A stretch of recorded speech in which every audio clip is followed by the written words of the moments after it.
Bueno, pues gracias Luis. Yo de hecho empecé con Elixir así, por salirme de la zona de confort. Yo me dedico a programar en .NET el día a día, es con lo que me gano la vida, pero bueno, quise aprender otra cosa que fuera totalmente distinta y bueno, me dieron a conocer Elixir y me picó el gusanillo y ahí estamos, ¿vale? Primero presentación, pues yo me llamo Rubén. Básicamente soy un tío normal que se dedica a hacer cosas normales. Yo no hago aplicaciones que escalen hasta el infinito y demás en startups super guays. O sea, un tío normal que hace cosas normales como cualquiera. Tengo una hora, hora y poquito. hora, hora y poquito, si me doy prisa. Y bueno, tengo un blog que se llama charlascilon.com donde escribo tonterías casi siempre, últimamente de Elixir, porque me gusta escribir sobre lo que aprendo. Y mi Twitter es _RubenFA. Tengo los privados abiertos, o sea que si me queréis escribir para preguntarme cualquier cosa o para insultarme lo que sea, podéis hacerlo. Bueno, a ver, a mí me propusieron hacer una charla aquí en Madrid.net y yo digo, pues yo es que de César que voy a hablar que no, o .net que voy a hablar que no se sepa ya porque la gente sabe mucho más que yo. Entonces me dijo Modesto, oye, ¿y de Elixir para programadores.net? Digo, bueno, pues eso, como Elixir es nuevo y la gente no lo conoce, todavía puedo engañar a la gente para que parezca que sé, por lo menos de momento. Entonces, bueno, .NET tiene, ya sabéis que se pueden usar varios lenguajes. Las comparaciones las voy a hacer en general entre César y Elixir, porque es el que más conocemos todos. César yo lo he probado, pero no lo conozco mucho, entonces tampoco puedo hablar mucho sobre él y hacer comparaciones. Y Visual Basic.net, pues bueno, no sé si alguien programa en Visual Basic.net, yo por desgracia a veces lo tengo que hacer y es un horror, entonces mejor. Eh, sí, bueno, es un horror, yo lo mantengo y bueno, no quiero hablar de Visual Basic.net y es que hasta me da igual. Entonces, bueno, pues empezamos un poquito por qué es Elixir, ¿vale? Elixir es un lenguaje creado por este señor, que es José Balim, que es brasileño. No sé cuántos años tendrá, pero la foto parece bastante jovencito y el tío, pues mira, ya se ha creado su propio lenguaje y un lenguaje que está cogiendo bastante tracción. Es un lenguaje puramente funcional, ¿vale? Y según se venden ellos, es diseñado para hacer aplicaciones mantenibles y escalables, ¿vale? Bueno, eso lo venden guay. No sé si será verdad, yo creo que sí. La verdad es que todas el lenguaje en sí es open source, ¿vale? Podéis entrar a GitHub, colaborar lo que queráis.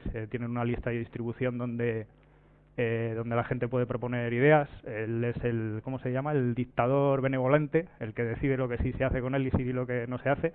Pero en general siempre buscan eso, hacer que puedas hacer con Elixir aplicaciones mantenibles y escalables. Bueno, algunas características de Elixir, pues es dinámico. Yo sé que eso da mucho miedo a los que somos de .NET, porque los lenguajes de tipado dinámico tienden a no gustarnos. Ahí tenemos a JavaScript, que nos da un poquito de grimilla a todos. Es un lenguaje inmutable, ¿vale? Como muchos lenguajes funcionales.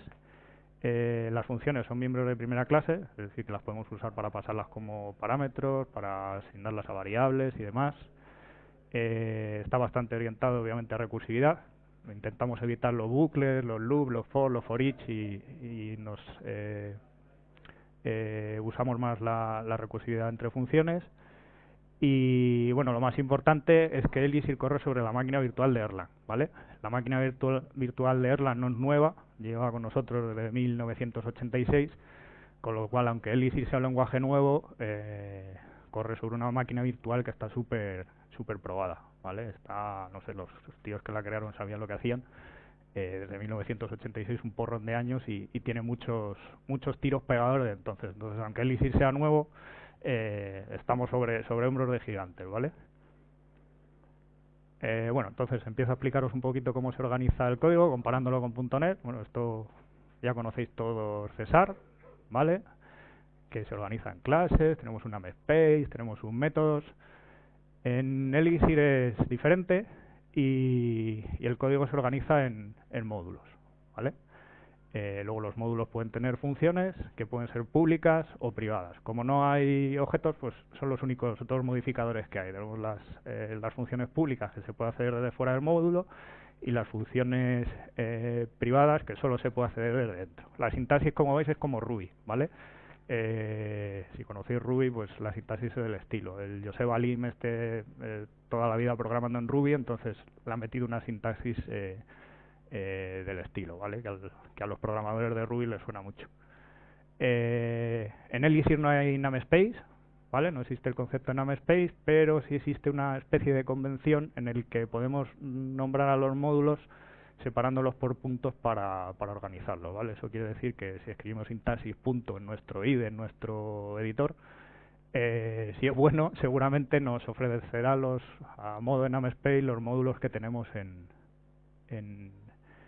ese namespace virtual, por así decirlo.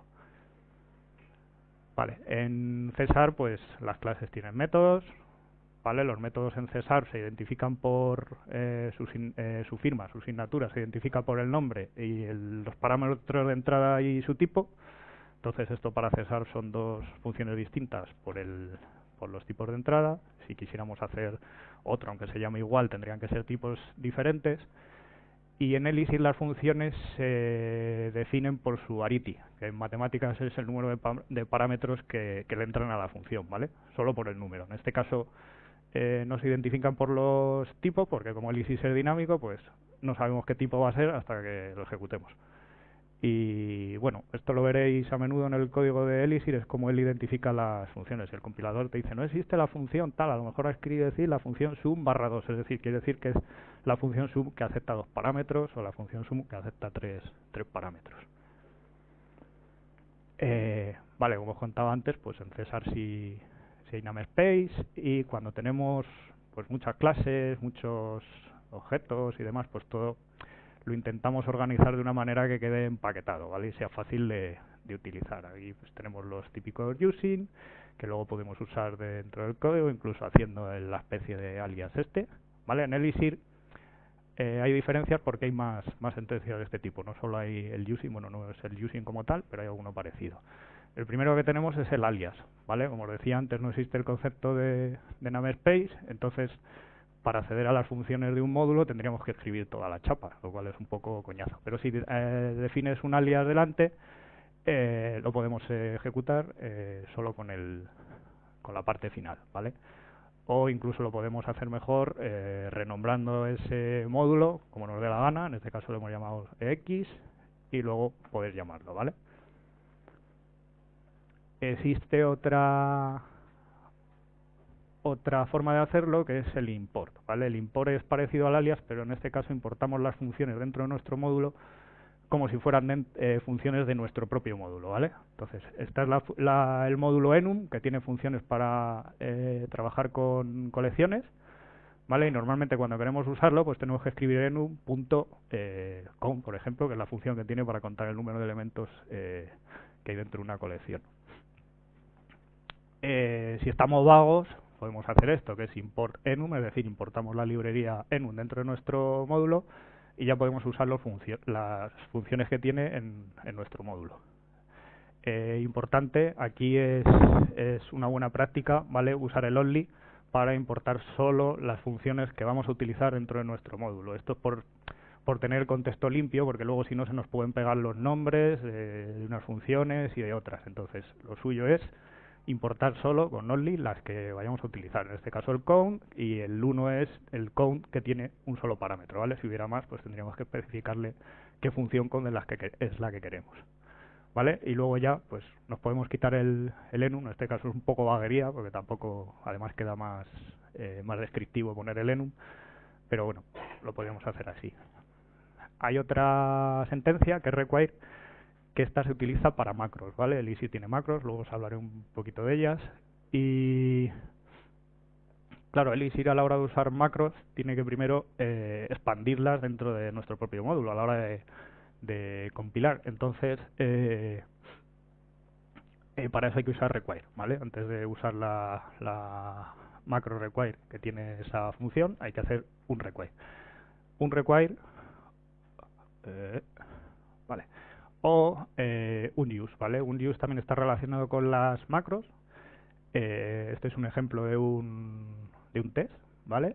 Y usa la macro unit case, ¿vale? El use se utiliza más cuando tienes que inicializar algo dentro de una macro. O sea, no es solo con el require que ya la utilizas, sino que además tienes que inicializar algo. Y el compilador en realidad lo que hace es primero un require para traer la macro y luego llama a la otra macro que se llama using con guiones bajos delante para inicializarla, ¿vale? Esto es un poco como un constructor, salvando las distancias, es un poco como un constructor de César, ¿vale? Bueno, el tipado de César y Elixir, ya como os he dicho antes, pues César es estático, esto nos ayuda mucho a ciertas cosas, y por ejemplo si intentamos sumar un entero con un string, pues nos peta en tiempo de compilación y nos avisa, con lo cual eso nos da mucha seguridad de que no hemos metido la gamba. Para refactorizar, para muchas cosas, pues lo del tipado estático está muy bien. Elixir es dinámico, es decir, que los errores, los petes no lo van a dar en tiempo de ejecución, el susto no lo va a dar en tiempo de ejecución, pero es de tipado fuerte, es una diferencia un poco con JavaScript, ¿vale? JavaScript se traga cualquier cosa, pero Elixir no, ¿vale? Si intenta sumar imaginaros que aquí le pasamos un string y un entero, pues eso va a petar y va a decir que no se puede hacer, ¿vale? Da un error.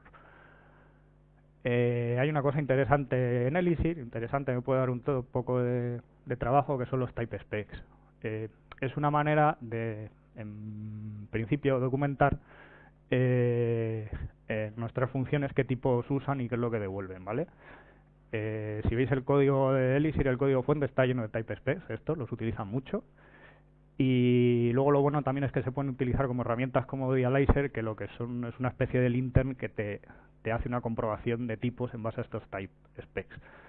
El problema que tiene esto es que tienes que escribir los type specs, porque tú cuando escribes código César, pues ya escribes los tipos y ya lo tienes, pero aquí tendrías que escribir la función y luego además el type spec. Bueno, mutabilidad versus inmutabilidad. César es un lenguaje mutable, ¿vale? César, por ejemplo, es inmutable, aunque tiene opciones para usar mutabilidad si lo declaramos explícitamente. Y bueno, lo único que podemos hacer en César es declarar las cosas read only, ¿vale? Para solo poder instanciarlas una vez o declararlas una vez en el constructor o cuando se inicializa. Entonces, eso con valores primitivos tipo entero y demás, pues te lo deja inmutable. Pero por ejemplo una lista, si tienes una lista, vale, el objeto solo lo puedes crear una vez, solo habrá una lista, pero tú le puedes estar añadiendo elementos todas las veces que quieras, ¿vale? O sea, César es mutable. Elixir, en cambio, es inmutable. Es inmutable, pero como digo ahí, con rebinding, ¿vale? Si abrís IEX, IEX es la consola esta que tienen los lenguajes funcionales, que solo instalar Elixir y en una consola ejecutar IEX os podéis poner a probarlo y ejecutar código de verdad. Te pones a escribir y dices x igual a 1 y funciona. Luego dices x igual a 2 y funciona también. O dices x igual a 1 más x y funciona también. Dices, ostras, ¿y esto entonces es inmutable? Pues sí, en realidad es inmutable, lo que pasa es que tiene rebinding. Y es que hay que pensar un poco que no estás asignando un valor a una variable como en un lenguaje mutable, sino que estás asignando una etiqueta a un valor, por así decirlo, ¿vale? A lo mejor es un poco raro, pero por ejemplo en Erlang creo que no puedes, tú defines una variable y solo la puedes usar una vez, y en Elixir, como puedes hacer rebinding, puedes ir cambiando el valor que tiene, pero no estás mutando nada, ¿vale? Una forma buena de pensar es la mutabilidad y mutabilidad es este ejemplo, ¿vale? No está escrito ni en César ni en Elixir, pero es un ejemplo que está bastante descriptivo. Y por ejemplo, si definimos un array, ¿vale? Que luego pasamos como parámetro a una función doSomething, pues en César, que es mutable, cuando hagamos el print dependerá de lo que hayamos hecho dentro de la función que haya mutado ese array o no, ¿vale? Y dependerá de si queríamos hacerlo o no. Si el doSomething es verdad que quería modificar el array, pues guay, lo hemos hecho bien, pero si no quería, pues tenemos un side effect ahí bastante feo. Si lo hacemos con Elixir, pues no, o sea, dentro no va a mutar el código y cuando pintemos array abajo, pues nos lo va a pintar bien el 1, 2, 3, que es lo que tenemos arriba, ¿vale? Bueno, os hablo un poco de los tipos que podemos utilizar en Elixir. Este es uno que a mí me gusta mucho por lo simple que es y todo lo que se utiliza, que son los atoms.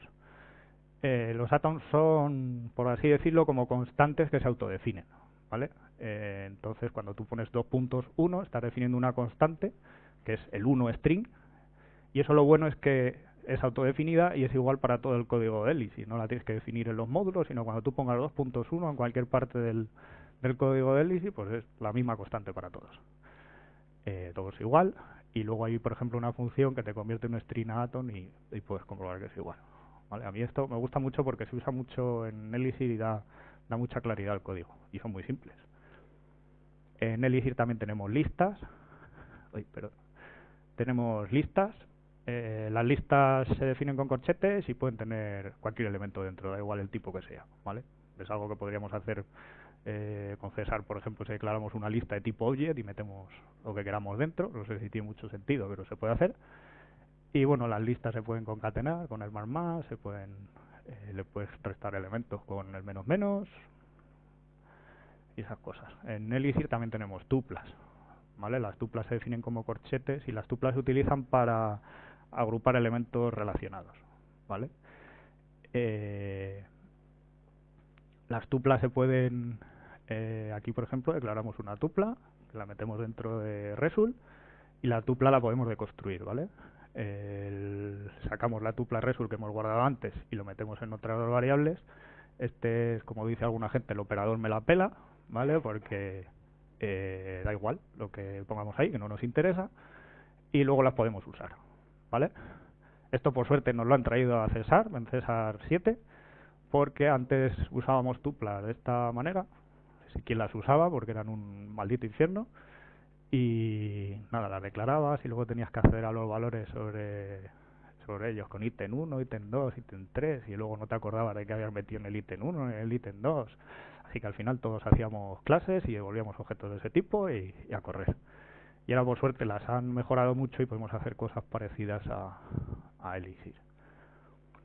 Cosas parecidas a Elixir que luego nos vale, como hace Elixir en casi todas las partes de lo que vayas a utilizar del código, es devolver tuplas para devolver varios valores una función.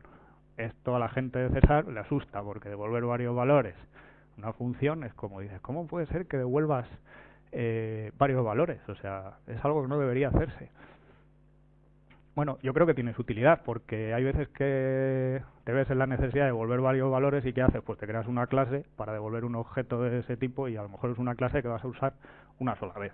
Entonces, ahora como las tuplas están tan chulas en César 7, pues no hace falta que hagas eso. También tenemos el operador me la pela para ignorar los valores que no queramos.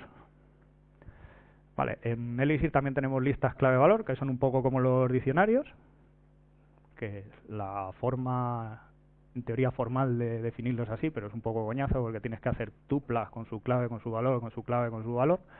Así que Elixir tiene una forma más sugar syntax de hacerla, que es poniendo la clave 2 puntos, el valor, la clave 2 puntos, el valor, y así lo podemos definir. Y luego podemos acceder, pues así un poco como César, ¿vale? Con el corchete y poniendo la clave que queremos obtener. En Elixir también tenemos estructuras. Las estructuras, bueno, os voy a contar primero estos, y así se ve más claro. Estos son mapas. Los maps son un poco como, se podría decir así, como un JSON. Lo que pasa que de clave pueden tener cualquier cosa. Es dinámico, puedes tener maps embebidos dentro de maps y demás, es de ese estilo. Le puedes añadir claves, las puedes quitar. Entonces son bastante útiles, y lo que veis importante es que la clave de un elemento puede ser cualquier cosa, puede ser un atom, puede ser un entero, puede ser cualquier cosa, no tiene por qué ser un string simplemente, ¿vale? Entonces las estructuras son algo así como los maps, pero que los declaras previamente y solo tienen esas claves, no pueden tener más, ¿vale? Aquí, por ejemplo, tenemos una persona con su nombre, su apellido, edad. Mientras que a un map le podemos añadir más claves, las que queramos, a una estructura no podemos hacerlo, ¿vale? Las estructuras también se puede acceder con la notación punto, mientras que los maps no, tenemos que hacerlo como hacíamos con las listas clave de valor, ¿vale? Bueno, ahora hablamos un poquito de funciones, ¿vale? En César también tenemos funciones anónimas. que hace tiempo son bastante fáciles de utilizar. Declaramos una lambda y ahí tenemos nuestra función anónima declarada al momento y que la podemos utilizar para hacer una suma simple.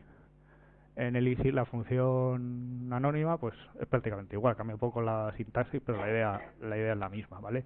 Y para llamar a una función anónima tienes que poner punto y luego entre paréntesis los parámetros. ¿A qué nos lleva esto? Pues que tanto en César como en Elixir podemos utilizar funciones de primer orden. Una función de primer orden es una función que puede aceptar otras funciones como parámetro, ¿vale? Entonces aquí tenemos un ejemplillo así chorra, que recibe una función, la ejecuta y imprime el resultado, ¿vale? Y cuando la llamamos, pues al pasar la función podemos pasarle lo que queramos, en este caso la suma o la resta. En Elixir pues es lo mismo. Tenemos dos funciones anónimas con las que llamamos a calculador y las llama y las ejecuta. Vale, Elixir. César puede ser un lenguaje imperativo, ¿vale? Esto lo típico que se dice es que le dices al ordenador le dices el cómo quieres hacer las cosas, ¿vale? Utilizando bucles, vas mutando el estado y demás. Pero lo bueno es que con todo esto de las lambda, las funciones y demás, lo podemos hacer mucho más declarativo, más tirando a funcional, ¿vale? Por ejemplo, usando un where pues, para sacar solo los elementos que sean impares. Y bueno, Elixir es funcional, ¿vale? Pero hay que hacerlo bien. Entonces aquí os lo cuento con un ejemplo, ¿vale? Imaginaros una función que coge un número entero y lo que tiene que hacer es extraer sus dígitos, filtrar los pares, multiplicarlo por 3, darle la vuelta y devolver un string con el resultado. Es una chorrada solo para que veáis cómo funciona. La primera opción que podemos hacer pues es esto, cadenar funciones de la muerte una detrás de otra, devolviendo el resultado, lo cual es terrible, aquí no hay que se entere de nada y feo. Lo podemos hacer un poco de la forma tradicional, que es vas guardando los resultados de cada parte y la vas aplicando. Bueno, esto igual se entiende un poco mejor, pero sigue siendo un infierno. Y nada, esta es la manera buena, la manera funcional, y es utilizando el operador pipe, que es la barrita y el mayor que esto lo que hace es, pues, como los pipes de Linux, pasarle el resultado de una función, un elemento, como parámetro de la siguiente, ¿vale? En este caso como el primer parámetro de la siguiente función. Entonces, cuando le pasamos un número, se lo pasamos directamente a la función integer digits, que lo que hace es extraer los dígitos, ¿vale? Luego el resultado de eso se lo pasamos a filter, que lo que hace es coger los pares, luego hace un map, que va a ir mirando cada elemento de la colección que ahora tenemos y lo va a multiplicar por 3, luego le hace un reverse y luego lo junta todo para devolver un string. Esto es mucho más claro que lo anterior y es mucho más específico, se ve muy bien y es fácil de seguir, ¿vale? Esto es a lo que hay que tender siempre cuando hacemos código en Elixir. Aquí son todo funciones de Elixir, pero pueden ser funciones nuestras, de nuestros módulos, que hagan algo y devuelvan un valor, obviamente. Vale. Entonces, bueno, un ejemplo del libro Programming Elixir, ¿vale? Que es no sé si conocéis a Dave Thomas, que es uno de los autores de Pragmatic Programmer, o sea, un tío que ya lleva años y tiene un libro sobre Elixir, que también se ha metido a programar en esto, y a mí me gustó mucho porque explica un poco lo que es la programación funcional y que es un poco como coger un dato, ir transformándolo hasta devolver el resultado que tú quieres a base de funciones, lo vas transformando, ¿vale? Entonces este era un ejemplo que extraía datos de GitHub, hace varias operaciones con ellos, los va transformando hasta que al final pinta una tabla pretty table, como dice él, con el resultado, ¿vale? Y bueno, esto si lo pensáis es algo que a los programadores de César pues nos suena, ¿vale? Nos suena porque con Link pues podemos hacer algo parecido a lo del pipe operator y de hecho es mucho más claro así, o sea, entre liarte a hacer bucles, poner if, poner no sé qué, pues, puedes ir encadenando así operaciones, pues está mucho mejor. Vale, pues ahora un poquito de recursividad, ¿vale? En C, pues en César podemos usar recursividad, obviamente. Aquí tenemos el típico ejemplo de Fibonacci, que es uno de los típicos ejemplos cuando se pone uno a hablar de recursividad. Y bueno, aquí hay una cosa importante que me he encontrado yo que no sabía, pero bueno, y es la recursividad de cola, ¿vale? La optimización de la recursividad de cola. Una llamada de recursividad de cola es cuando haces la llamada recursiva al final del todo con todos los cálculos ya hechos, ¿vale? Entonces lo que haces es volver a llamar a la función recursiva, pero al final ya has hecho todos los cálculos que tengas que hacer y ya solo tienes que pasar el parámetro a la función recursiva. ¿Vale? Lo bueno de hacerlo así es que los compiladores pueden optimizarlo y no tienen que estar guardando todo el stack de cada llamada a la función recursiva, porque eso puede dar problemas, como pasa con César. ¿Vale? Aquí tenéis un ejemplillo que lo que hace es restar a un número la cuenta atrás para ver si ha llegado a cero y pintarlo, o si no vuelve a llamarse recursivo para restar otro, ¿vale? Aquí tenéis la llamada final recursiva de cola, y yo esto lo he probado, y si le pasas a César 1.000.000, por ejemplo, pues saca Stack Overflow. A mí me resultó curioso, solo con 1.000.000 te tienes un Stack Overflow. Y es que César no permite la optimización de llamadas recursivas de cola. Y es curioso porque César sí lo permite y el compilador en teoría es parecido.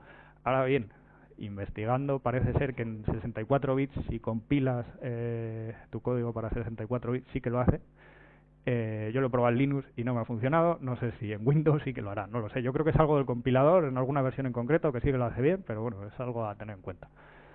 Y bueno, el mismo ejemplo en Elixir, pues no sé, le pasé 10.000 millones y tarda un ratito, pero lo hace, ¿vale? Porque como optimiza, no está guardando el stack y no se te produce un Stack Overflow. Bueno, vamos a hablar ahora un poquito de pattern matching, ¿vale? Que es una de las cosas fuertes de Elixir. Y es una de las cosas más bonitas que tiene, es de lo que más me gusta. ¿Vale? Elixir siempre intenta hacer pattern matching, que pattern matching es comparar una cosa con otra y decir si se encaja, como el dibujito este del juguete este de los niños, ¿vale? Tú tienes que ver dónde encaja tu patrón. Entonces, lo podemos hacer con tuplas, por ejemplo. Este va bien porque es una tupla de 3 elementos, pero aquí si intentas hacer la asignación, pattern matching te dice que no, porque una tiene 2 elementos y está esperando 3, ¿vale? Te dice no match or right and hand as evaluate. Aquí otro ejemplo con tuplas, por ejemplo, si estamos esperando una tupla que tenga un atom de primer elemento OK y luego cualquier cosa, un mensaje, pues así funciona, ¿vale? Pero si lo haces así, OK, pero luego la tupla en el otro lado tiene error, eso no funciona, ¿vale? Eso no hace pattern matching. Con listas, igual, si tú tienes una lista que es un 2-3 e intentas hacer pattern matching, aquí se pone al revés, ¿vale? Por no volver a hacer el rebinding. Si lo pones al revés, pues no es la misma lista, entonces tampoco es pattern matching. ¿Y para qué se usa el pattern matching? Pues por ejemplo en sentencias condicionales, ¿vale? Aquí tenemos el case, imaginaros que hacemos una llamada a un servicio remoto que puede volver OK o error. Pues el case lo que hace es va haciendo pattern matching en orden, de arriba a abajo. Si es OK y un valor, pues pinta el valor. Si es error y un mensaje, pues pinta el mensaje. En caso contrario, con el guión bajo, pues no ha hecho ningún match y pasa de ello, ¿vale?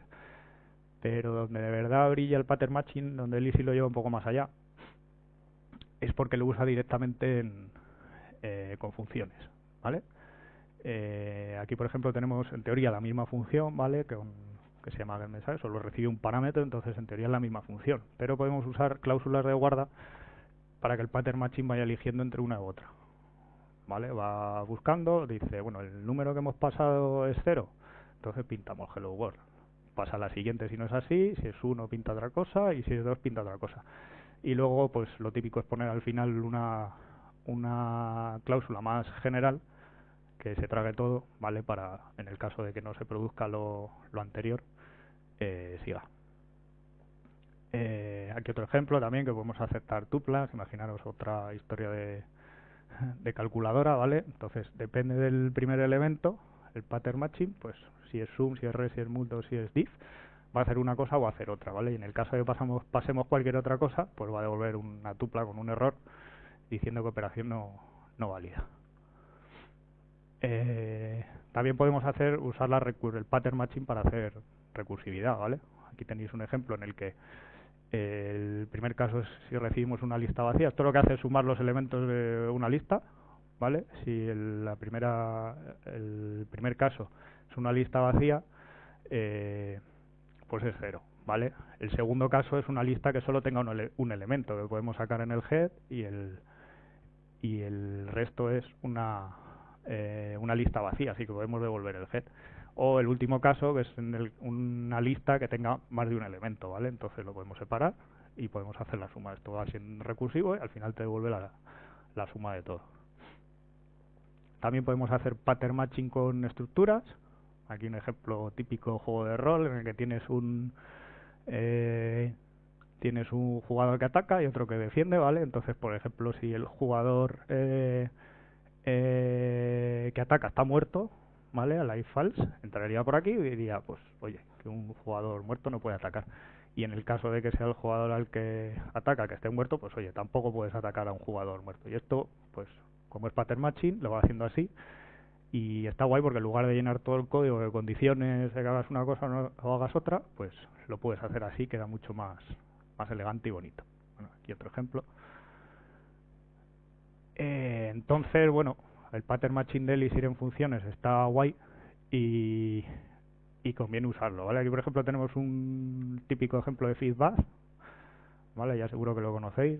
Si divides entre 3 pintas, o sea, si es divisible por 3, múltiplo de 3 divide, o sea, pintas feed. Si es múltiplo de 5 pintas bad. Si es de 3 y de 5 feedback. Y en cualquier otro caso pintas el número, ¿vale? Se puede hacer así, no queda mal porque el condu también separa bastante, pero se puede hacer mucho más chulo, así es mucho más expresivo, ¿vale? Aquí tenemos nuestras funciones check que van comprobando y comprueban cuando es divisible por 15, por 3, por 5, pinta una cosa, pinta otra, o en el caso final pinta el número, ¿vale? Aquí he hecho un poco de trampas porque usa eh, la versión corta de los métodos, que es poniendo coma y el do al final, que todavía queda más bonito, pero bueno, yo creo que queda guay. Y aquí se ha colado una S. Bueno, en César 7, si no lo conocéis, también podemos usar pattern matching, ¿vale? No se puede usar en funciones como en Elixir, sino que se utiliza con un switch, y aquí hay un ejemplo, también tiene sus cláusulas de guarda, no sé si lo llamarán así, y su valor por defecto, ¿vale? Que devuelve, pero bueno, ya veis que la idea es un poco más o menos la misma. ¿Cómo vamos? Bien. Así que nada, el pattern matching para mí es magia, mola mucho cuando haces código con Elixir porque el código queda bonito, queda elegante y queda expresivo y fácil de entender. Vale, pues ahora os voy a hablar un poquito de OTP. Esto es un chiste que leí el otro día por internet, que es muy gracioso. OTP es para concurrencia y paralelismo. Y bueno, al final cuando tienes que hacer sistemas distribuidos, pues como dice el chiste, hay dos problemas. La entrega de mensajes, el orden de la entrega está garantizado, y la entrega única de mensajes. Entonces, bueno, ¿qué es OTP? OTP no es un framework como tal, es un conjunto de librerías y herramientas que vienen con la máquina virtual de Erlang, que sirven para gestionar sistemas distribuidos, ¿vale? Erlang en principio estaba concebido lo crearon en Ericsson y estaba concebido para gestionar centralitas telefónicas, ¿vale? Entonces ahí tenían muchos problemas de concurrencia, muchos problemas que solucionar, entonces diseñaron el lenguaje pensando en eso, ¿vale? Lo importante del modelo de gestión de OTP es que los procesos se gestionan con un modelo de actores, ¿vale? ¿Qué es un modelo de actores? Pues un modelo de actores es algo así, cada actor es un proceso y solo se comunica con otros procesos con un buzón de mensajes. No comparten memoria, no comparten nada. Si tú quieres hablar con otro proceso, le mandas un mensaje que él coloca en su buzón y lo procesará cuando tenga tiempo y te responderá a tu buzón cuando tenga tiempo, ¿vale? Si pensamos en un proceso de Erlang, Elixir, pues son así, ¿vale? Un proceso tiene su memoria, su propia memoria, como no se comunica con el exterior, pues es suya y para él nada más. Tiene su propio recolector de basura, no es compartido con los demás. Tiene su buzón de mensaje y luego tiene enlaces a otros procesos por si los está supervisando, están conectados. Un proceso en Elixir es súper pequeño, ¿vale? Del orden de 1 kilobyte, 2 kilobytes y 64 bits. Eso es enano. Entonces, claro, eso nos da ciertas ventajas. Como los procesos son muy pequeños, el cambio de contexto es sencillo, ¿vale? Es muy sencillo. Mientras que en otros lenguajes como César, pues los CREAs tienen su peso y cambiar entre uno y otro tiene un coste. En el Elixir es bastante pequeño. Eh, Como son muy pequeños, también podemos arrancar muchísimos. Una máquina solo, un nodo con la máquina virtual de Erlang puede arrancar miles, cientos de miles de procesos sin problema. Eh, Como el lenguaje es inmutable y los procesos no comparten memoria, pues no tenemos que usar semáforos, no tenemos que usar monitores ni cerrojos, o sea, lo que es la concurrencia está bastante solucionada ya de base, no tenemos que pensar en ello. Como cada proceso tiene su propio recolector de basura, los recolectores de basura son súper sencillos, no es nada como la máquina virtual de Java o todo eso, que tienen un garbage collector súper avanzado.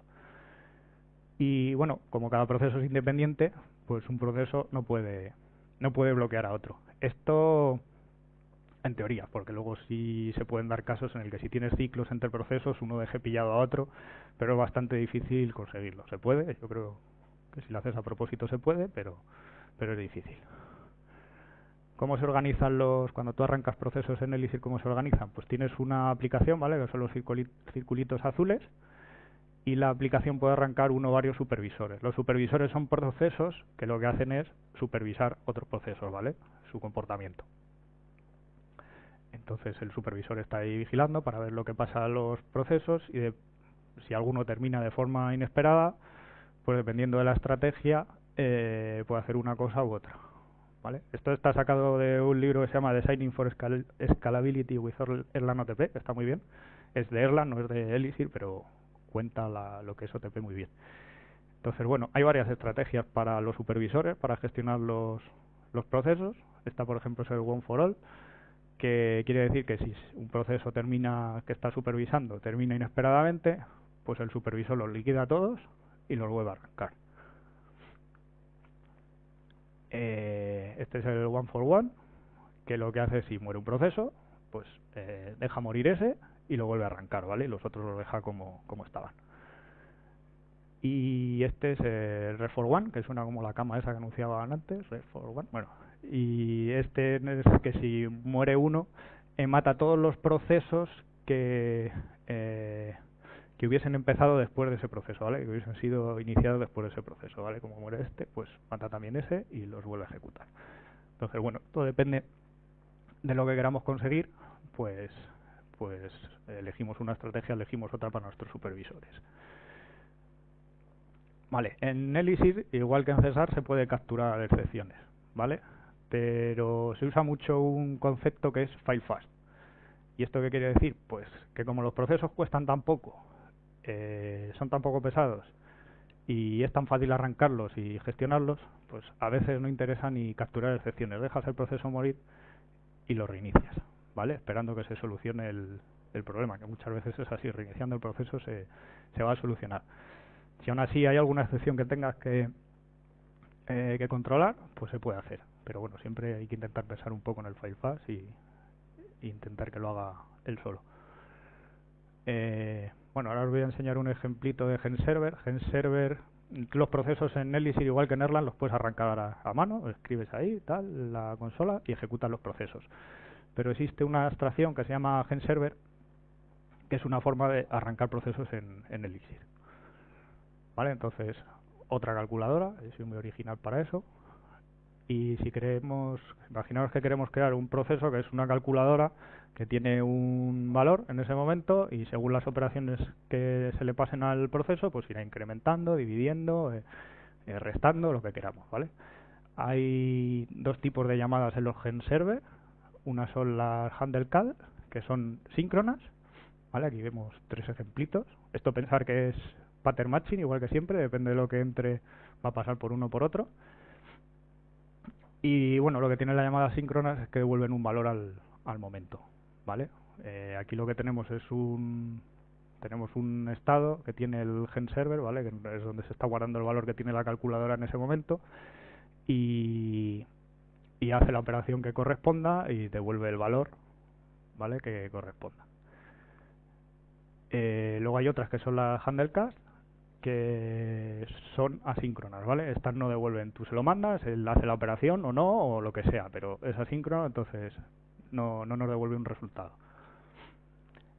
Como estar llamando a handle y todas estas cosas es un poco coñazo, pues lo que suele hacerse es crearse en el mismo GenServer una interfaz que nos simplifique las llamadas a esto, ¿vale? Entonces, por ejemplo, decimos multiplicación, que lo que hacemos es luego llamar a una función call del GenServer, ¿vale? En el que le tenemos que pasar el nombre del proceso sobre el que queremos hacer la operación, porque daros cuenta que esto puede tener varios procesos, entonces le tenemos que decir qué proceso es al que queremos hacerlo. O podemos hacerlo también para los handlecars, las asíncronas, ¿vale? Y luego, pues para arrancar el proceso, se utiliza la función esta starlink, al que le pasamos el estado actual y un nombre de proceso para tenerlo identificado. Entonces, bueno, un ejemplito que podemos hacer desde IES. Bueno, primero le ponemos un alias para no tener que escribir todo y directamente podemos arrancar un proceso, pues calculator, starlink, le pasamos el estado inicial que va a tener la calculadora, en este caso el número 0, y un nombre que va a ser un atom que se llama calculadora 1, ¿vale? Esto en el Elixir te arranca el proceso y te devuelve un PID, que es el identificador que tiene el proceso, ¿vale? Con ese identificador, guardándolo, podemos acceder a los procesos. Esto hemos arrancado un proceso, pero tiene el problema de que el proceso no está supervisado, no está arrancado dentro de un supervisor, entonces está por ahí solo a la mano de Dios. Así que podemos hacer lo mismo, pero si nos hemos creado antes un supervisor que inicie procesos de calculadora, ¿vale? Entonces aquí, por ejemplo, los ejemplitos que inician dos calculadoras, ¿vale? En este caso el estado, creo que no he puesto en la slide del código del supervisor, ¿vale? Pero lo que hace es llamar a los starlink de antes que hemos visto, pero le pasa el nombre y el estado por defecto le pasa a 0. ¿Vale? Entonces, por ejemplo, si queremos sumar, pues llamamos a nuestro GenServer, calculator, le pasamos el nombre del proceso al que queremos ejecutar la llamada y un 5, ¿vale? Entonces, si os acordáis, el add era asíncrono, entonces nos dice OK, ya está, no nos devuelve un valor, ¿vale? Luego hacemos lo mismo y le añadimos 2. Como es asíncrono, nos devuelve OK, tú sigue a lo tuyo y no nos dice nada más, ¿vale? Y luego podemos hacer el getCurrent, que lo que hace es devolverte el estado actual que tiene la calculadora, que como le hemos sumado 5 y 2, pues es 7.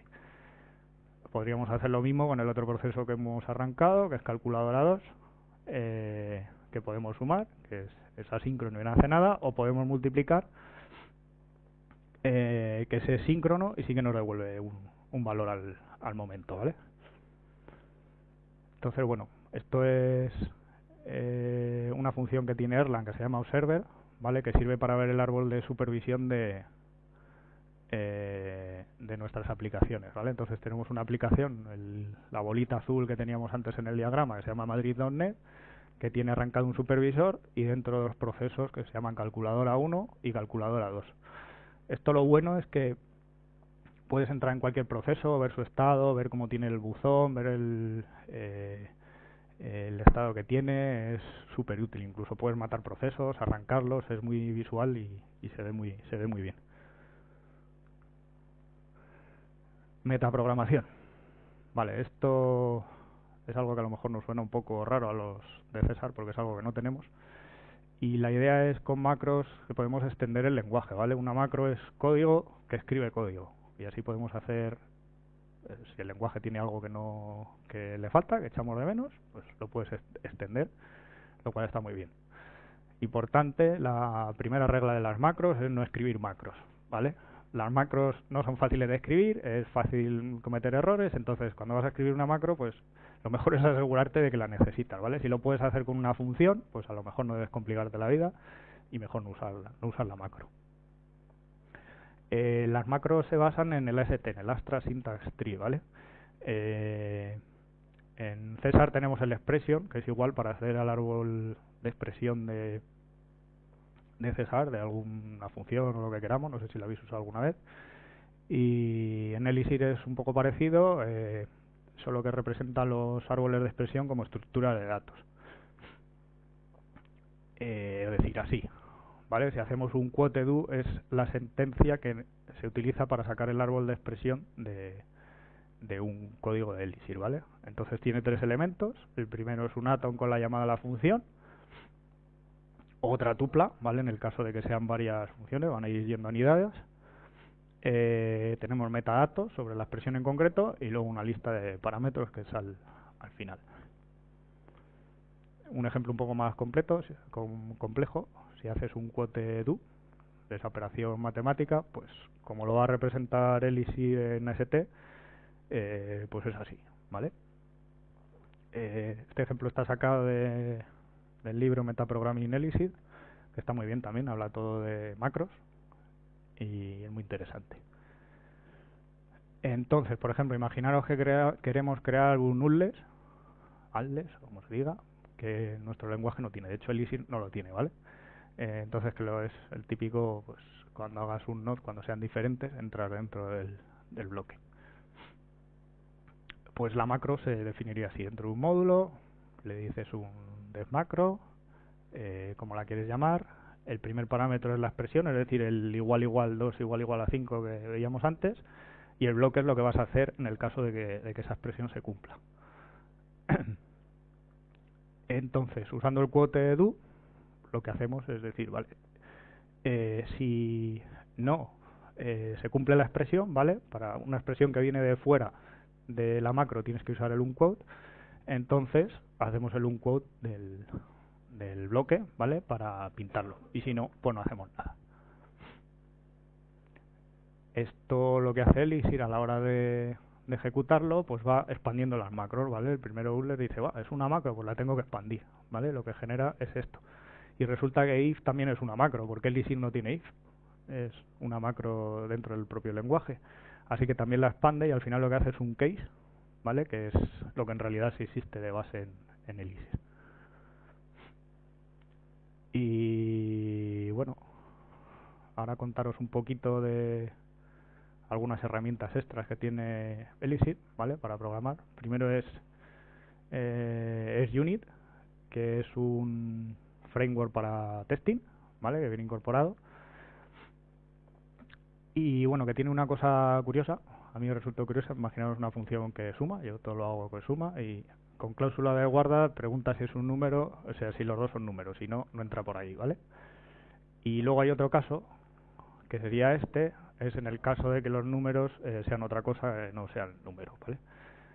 Pues esto es la documentación que se puede añadir a cualquier funcionalidad de Elixir, y aquí si os fijáis, además le definimos unos ejemplos, ¿vale?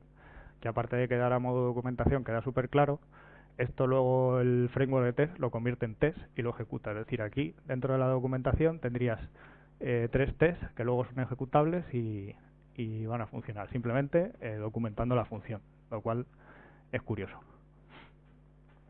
Esto es un ejemplo de test, que tenemos que usar la macro case de unit, ¿vale? Para poder hacer el test, y los tests en Elixir, pues el nombre se define con la parrafada que tú quieras, lo cual queda guay, pues en lugar de tener un nombre así un poco críptico, abstracto o lo que sea, pues está mejor. De hecho, cuando tú ejecutas los tests y algo te falla, te dice ha fallado el mensaje en pantalla cuando no se muestra valores numéricos, lo cual está bien. Y luego, bueno, tiene sus assets con diferentes funcionalidades, depende de lo que queramos hacer.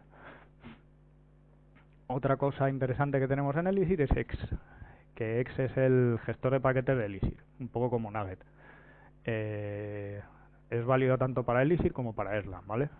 Tiene ahora mismo unos 5.000 y pico paquetes, lo cual está bastante bien, que se pueden utilizar desde el archivo mix.ex, ¿vale? Que es, los proyectos de Elixir tienen un archivo que se llama mix.es, y dentro, un archivo es un módulo, y dentro tienen una función para las dependencias, ¿vale? Si tenemos dependencias de la librería Timex, pues ejecutamos, lo ponemos así para que luego se pueda descargar, y de Suite XML igual, con las versiones que queremos, y él ya se encarga de descargar todas las dependencias que pueda tener Timex o que pueda tener Suite XML, que es para parsear XML, ¿vale? Y las dependencias, por ejemplo, entre otras, se pueden resolver con Mix, que Mix es la herramienta de Will. Si usáis .NET Core, pues es el del estilo .NET CLI, ¿vale? Tú escribes Mix lo que sea y te hace una cosa, te puede crear proyectos, puede bajar las dependencias, puede compilar, etcétera, etcétera, etcétera. Aquí, por ejemplo, es por ejemplo, algunos ejemplillos. Si escribes Mix en una consola, Mix New y un nombre, pues te crea un nuevo proyecto. Si estás dentro del proyecto y haces mixdev.get, pues te descarga las dependencias que hayas configurado en el archivo mix.es y puedes compilar o puedes ejecutar los tests. Lo bueno también es que Mix está enlazado con el entorno en el que estés, ¿no? Que se configura en una variable de entorno, ¿vale? Esto es un poco diferente a cómo funciona .NET. Entonces tú tienes el entorno dev, que es donde Mix ejecuta tareas tipo compilación y demás por defecto. Tienes el entorno de test, que es donde se ejecuta el entorno en el que se ejecutan los tests, y tienes el entorno de producción, que es donde tienes el código de producción, ¿vale? Y esto lo puedes cambiar pues con una variable entorno en Linux o en Windows. Y nada, ya terminamos. Yo no sé si he corrido mucho. Algunos libros y referencias por si os interesan. En Elixir-Lang, que es donde está el código fuente del lenguaje, tienen una guía que es Getting Started, que está bastante bien, es muy completa y podéis ir siguiendo los pasos de menos a más. El libro de Programming Elixir que os comentaba antes, de Dave Thomas. Elixir ahora está por la versión 1.5, debe estar al salir la 1.6. El libro es de la 1.3, no sé. Yo creo que para aprender Elixir está bastante bien. No sé si lo actualizarán más, supongo que sí, pero de momento es la versión que hay. El de Metaprogramming Elixir, ¿vale? Por si queréis aprender algo sobre macros. Y el que os comentaba antes, este es un poco más denso y es basado en Erlang, entonces ya depende de lo que conozcáis de Erlang para aprender sobre cómo funciona OTP. Y nada, preguntas, si queréis preguntarme algo, lanzarme piedras, no sé, si os habéis enterado, no os habéis enterado. Una preguntilla, la resolución de dependencias aquí es con los imports y con los use, ¿no? Sí, eso es, cuando tienes dependencias de otro módulo, pues tienes que o importarlo o si es una macro hacer el use. ¿Y hay algo parecido a las funciones generadoras de JavaScript? Eh, Que se ejecute y se pause. que se ejecute y se pause. Sí, en plan con los gil. No sé, a que mi conocimiento de JavaScript es bastante limitado, entonces no sé. Gil de... sí, bueno. Ni idea, no sé, no, ahí me pilláis. Otra pregunta. Cuando hablabas de pattern matching, Ujú. de alguna forma, bueno, un poco sustituye if, ¿no? Sí, Else, esa es la idea. mi pregunta es, una vez que hace match o coincide uno de las funciones, ¿se detiene ahí o Sí, sigue sí, sí. La primera que encuentras la hace match. De hecho, si pones alguna función muy genérica antes que otras que sean menos genéricas, el compilador te avisa que las siguientes no las va a coger nunca. O sea, las puedes definir, pero si la primera es muy genérica, las demás nunca las va a coger. la tercera vez como tener una función que los parámetros? Primero colocar el símbolo este de la pela Sí. y en el segundo otra cosa y en la otra función también Mm. hacerle match, pero viceversa. Primero tener a otra cosa y Ajá. en el segundo el me la pela y Claro. que de alguna forma quieras que entren los dos cuando se toca eso, no se puede de esa forma. Ahí, claro, si solo le pones, no tienes en cuenta el tipo, lo normal es usar cláusulas de guarda, a lo mejor, ¿vale? Porque a lo mejor quieres que sea un número, o quieres que sea un string, o cosas así, entonces te tendrías que poner un when para que verifique también el tipo al que estás accediendo. Entonces si cargan las dos, No vas a no poder puede cargar porque, las dos. claro, al no definirle el tipo, que tú le estás poniendo el guión bajo en el segundo parámetro, es decir, este me da igual, pero el primero en realidad estás cogiendo el valor, pero también te da igual lo que sea, entonces siempre va a entrar en el primero, ¿vale? Entonces, de hacerlo más específico tendrías que pues ponerle una cláusula de guarda si es un número, si es divisible por cero, si es una lista, no sé, hay bastantes cláusulas de guarda, incluso puedes hacer las tuyas. Sí. Los previsores tiene que no pueden como normalmente los previsores exponen de alguna forma a los procesos de servicio.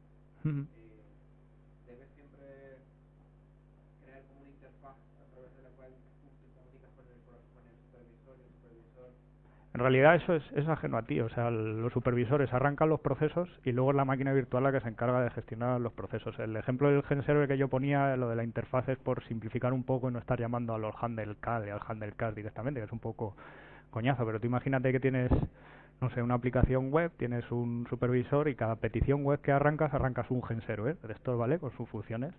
Pues el supervisor es el que se va a encargar, en el caso de que pase algo, pues depende de la estrategia que hayas escogido, matarlos, arrancarlos y demás. ¿Ah? No, eso era una forma de llamar al proceso en sí. Le pasabas el nombre pero es el proceso en sí, no el supervisor. O sea, tú te comunicas con el proceso directamente. Sí, creo que puede haberla, pero vamos, no, en este caso no. O sea, los supervisores se pueden, al final son procesos también. Lo que no sé es qué sentido tiene comunicar dos supervisores. A lo mejor hay algún caso en el que sí, pero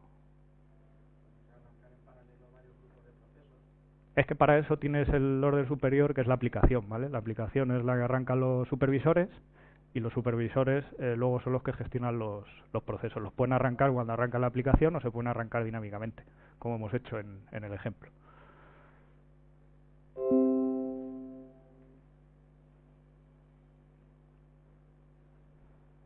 ¿Algo más? No, esto es hobby, de momento es hobby. El lenguaje es bastante nuevo y aquí en España vamos siempre por retraso, entonces trabajar en España de Elixir no hay muchas empresas que lo lleven. Cabify, por ejemplo, sí, que de hecho es donde organizan el meetup de Elixir, por si queréis ir alguna vez, que está bastante chulo, y poco más. Entonces yo me dedico, lo que me da de comer es .NET. A día de hoy es así. Sí. Ajá. Sí, sí, sí. Sí, hombre, es el siguiente paso. Algún día os enseñaré la versión avanzada de...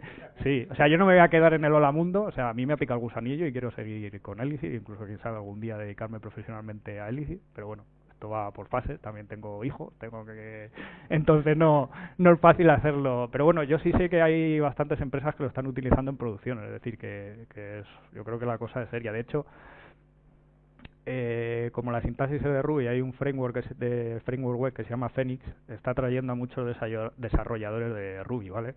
Que la gente está un poco descontenta con el rendimiento de Ruby on Rails, entonces hay mucha gente que, como el lenguaje se parece y soluciona mucho los problemas que tienen, se están pasando a Elixir. Ahí queda la duda, yo creo que no, pero bueno, hay gente que dice si va a pasar un poco como con Ruby on Rails, que nadie o casi nadie programa en Ruby, sino que todos hacen Ruby on Rails, si va a pasar con Elixir que todo el mundo haga Phoenix y no haga Elixir, pero bueno, yo creo que tiene muchas opciones para hacer cosas. Toda la gestión de procesos es basada, gracias a la máquina virtual de Erlang, a mí me parece muy interesante.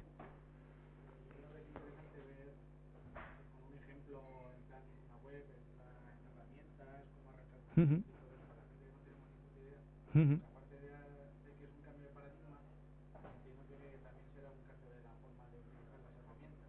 Sí.